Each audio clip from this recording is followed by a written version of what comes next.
성경 말씀 보겠습니다. 사도행전 2장 1절부터 4절입니다.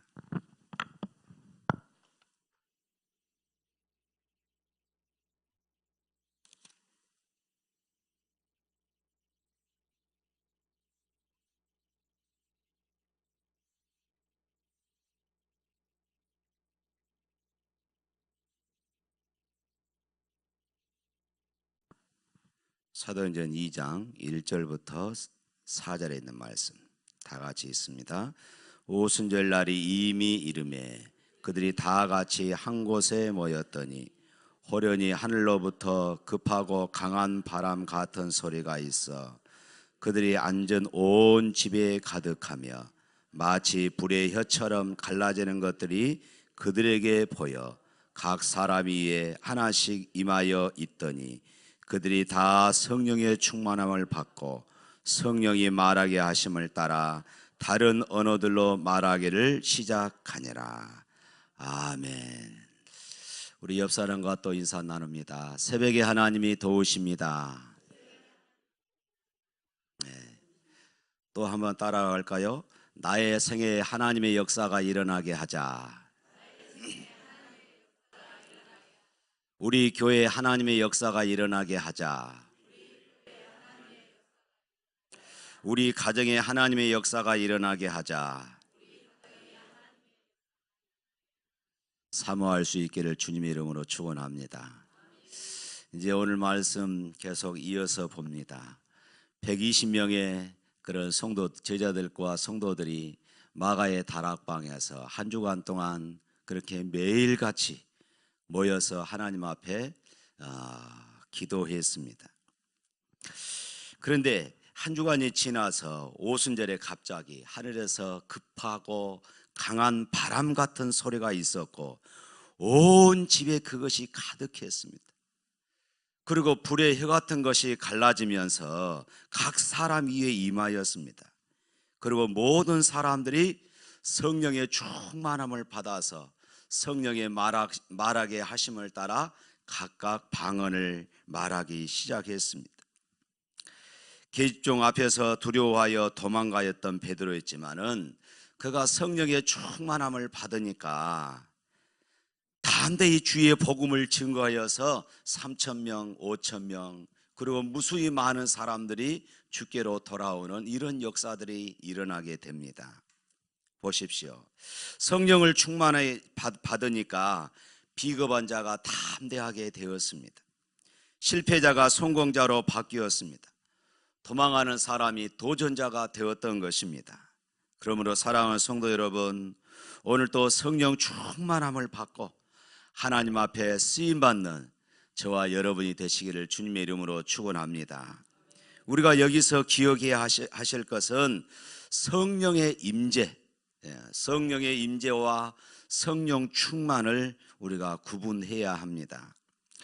성령의 임재는 우리가 예수 그리스도를 구주로 고백함과 동시에 우리 가운데 하나님께서 부어주십니다. 예수를 구주로 고백하는 모든 성도들의 심령 속에는 성령이 임하고 계심을 믿습니다. 우리 안에 거하시는 성령님은 한 번 들어오셔서 한 번 들어오신 이 성령님은 다시 떠나지 아니하십니다. 우리를 하나님 앞으로 인도하시고 예수님을 주와 그리스도로 그렇게 고백하게 하신 분이 바로 이 성령님이십니다. 성령님은 들락날락 하신 분이 아니십니다. 우리 안에 거하시는 성령님은 우리가 부족하고 때로는 연약하고 때로는 허물이 많이 있음에도 불구하고 언제나 나와 함께 하신 하나님, 때로는 내가 불순종하고 때로는 내가 하나님의 말씀을 알지 못하고 곁길로 갈 때에 내 안에서 탄식하실지언정 결단코 우리를 떠나지 아니하시는 하나님이심을 믿습니다. 그런데 이제 성령님을 우리 안에 모시고 사는 사람들은 또 다른 성령님의 은사를, 성령님의 능력을 사모해야 하는 것입니다. 바로 이것이 성령 충만인 것입니다. 성령님은 내 안에 계시지만은 성령님께서 내 모든 삶을, 내 인격과 그리고 내 모든 삶을 다스리고 주장할 수 있도록 성령님께 나를 맡겨 드리는 것, 바로 이것이 성령 충만함입니다. 뿐만 아니라 성령님의 갖가지 그런 은사들을 사모하는 것입니다. 에베소서에 나와 있지요. 성령 충만함을 받으라, 성령의 은사들을 사모하라 말씀합니다. 성령의 선물이 무엇일까요? 성령의 은사입니다. 성령의 능력입니다. 성령님의 치유하심입니다.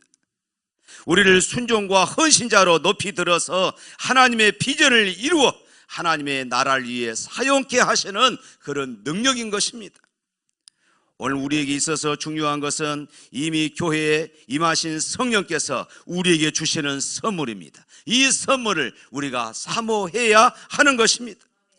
성령의 선물이 우리 가운데 임하실 때 우리에게 어떤 일이 일어날 것인가 기대해야 합니다.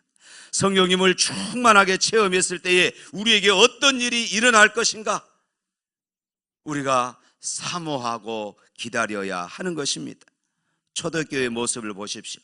성령 충만함을 받으니까 예루살렘 교회가 어떻게 달라졌습니까? 그들을 통해서 어떤 일들이 일어났습니까?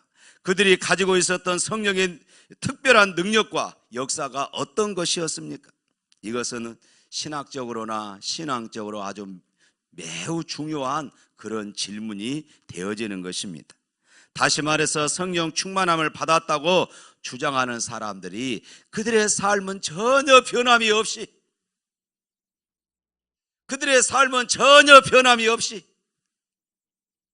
남들이 체험하지 못한 조그만 하나, 그 능력 하나 체험했다고 해서 이것이 성령 충만이 아니다 그 말입니다.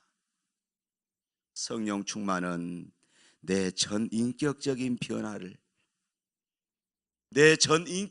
변화를 가져오게 되는 것입니다. 내가 말하는 것이 달라집니다. 내가 생각하는 것이 달라집니다.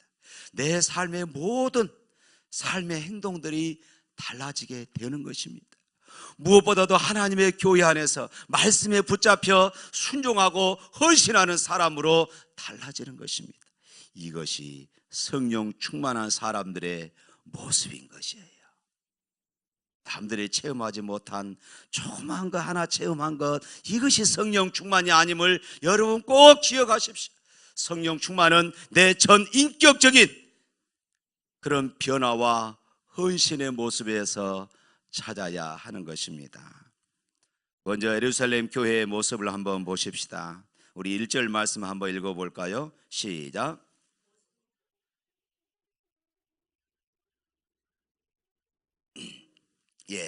오순절 날이 이미 이름에 그들이 다 같이 한 곳에 모였더니 무엇보다도 그들은 마음을 같이하여 한 곳에 모였습니다. 모이기에 힘썼습니다.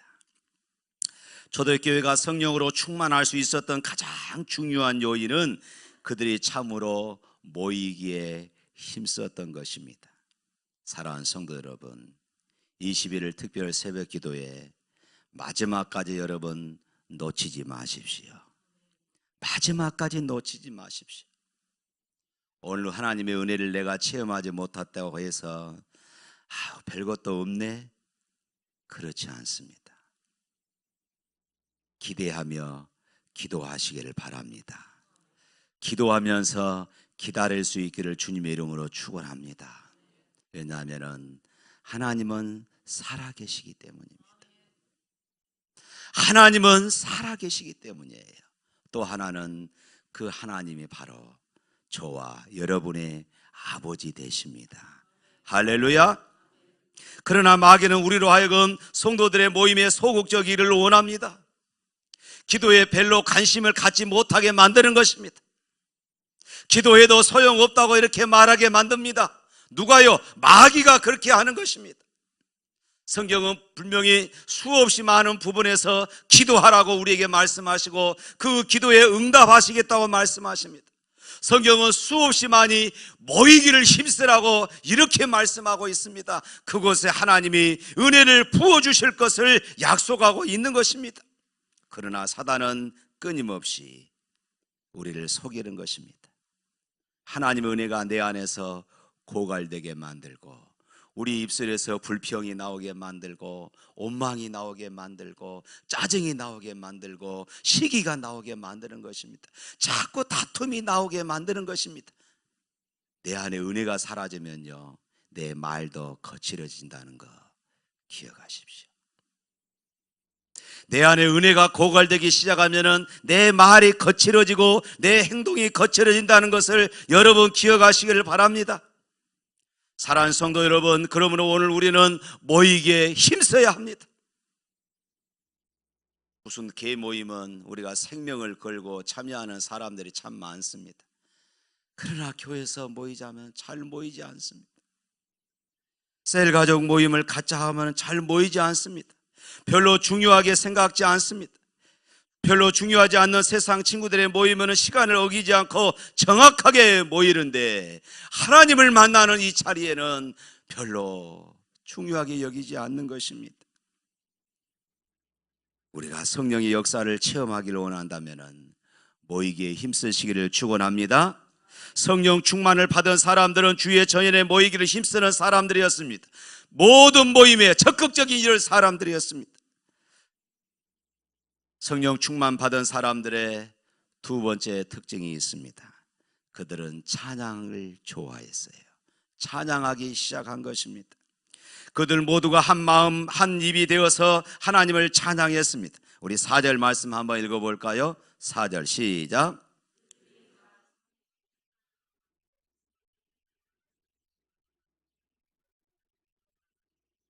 아멘. 여기서 성령의 말하게 하심을 따라 다른 언어들로 말하기를 시작하니라.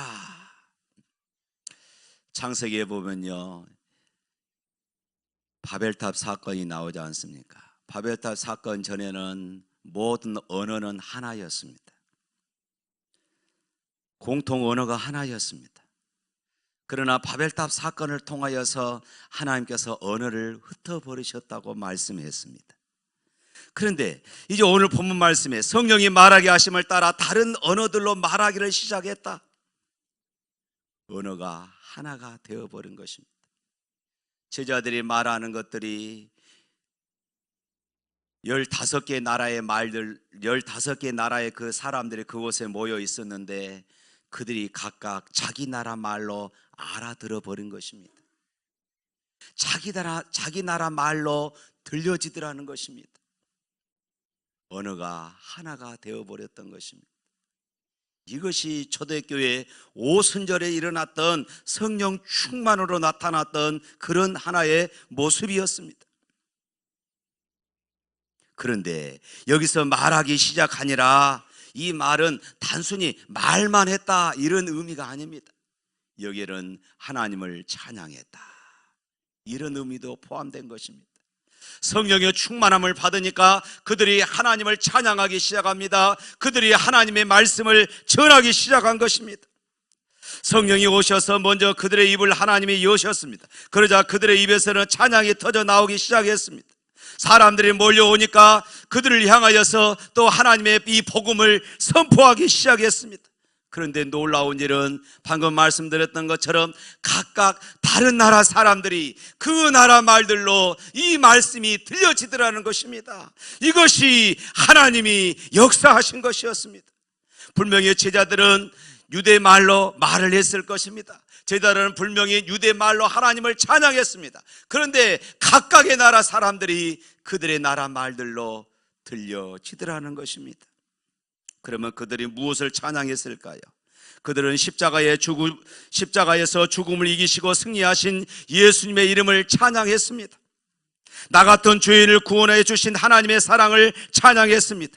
예수 그리스도께서 오늘 또 살아계시고 만유의 주가 되심을 그들은 찬양했습니다. 성령이 임하자마자 그들의 예수님을 생각하며 가만히 앉아 있을 수가 없었습니다. 가슴이 뜨거워서 견딜 수가 없었습니다. 예수님의 사랑에 대한 감동이 물밀처럼 밀려오는데 입을 다물고 가만히 있을 수가 없었습니다. 마치 범람하는 강물의 제방뚝이 터지듯이 주님을 찬양하는 함성이 터지기 시작했던 것입니다. 우리 찬양할까요? 내게 강 같은 평화, 우리 박수치면서 찬양합니다.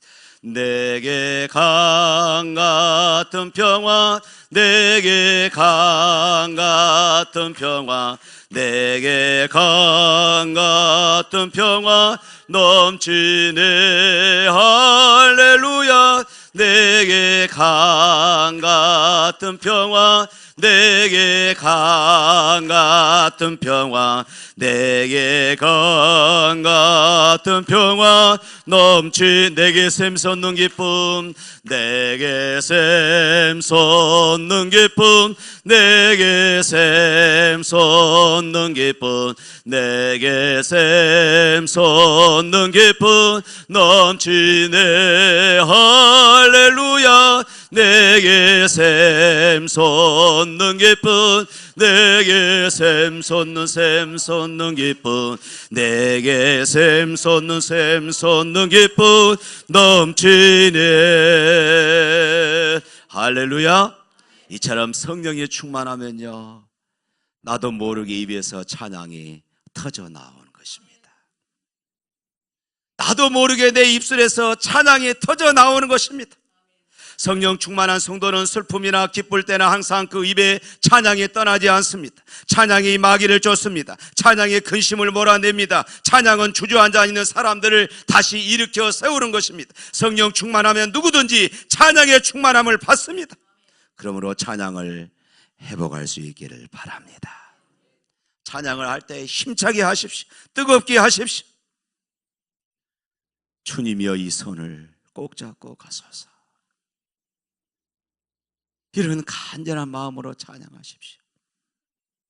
무릎을 꿇고 여러분 기도하다가 그렇게 찬송해 보십시오. 두 손을 높이 들고 하나님 앞에 기도하다가 주님이여 이 손을 꼭 잡고 가소서. 약하고 피곤한 이 몸을 여러분 이렇게 간절히 외쳐보십시오. 주님이 여러분의 손을 붙잡아 주실 것입니다. 주님이 여러분의 손을 붙잡아 주실 것이에요. 천사가 내려와서 여러분의 손을 꽉 붙잡아 줄 것입니다. 근심과 걱정을 안고 직장에 갈 때나 핸들을 잡고 있을 때나 이렇게 찬송해 보십시오. 주님께서 여러분의 어깨를 포근히 안아주실 것입니다. 성령 충만은 바로 이런 역사들이 우리 안에 일어나게 되어지는 것입니다. 성령 충만함을 받는 예루살렘 교회의 세 번째 특징은 예수 그리스도를 증거하는 것이었습니다. 베드로가 한번 증거하니까 3,000명이 회개하며 돌아왔습니다. 사도행전을 계속 읽어보면 그 다음에는 5,000명이 믿고 돌아왔습니다. 또한 사도행전 5장 14절에 보면 믿고 주께로 나오는 자들이 더 많으니 남녀의 큰 무리더라. 이것은 더 이상 셀 수 없을 만큼 많은 사람들이 회개하며 돌아왔음을 의미합니다. 어떻게 이런 일들이 일어났습니까?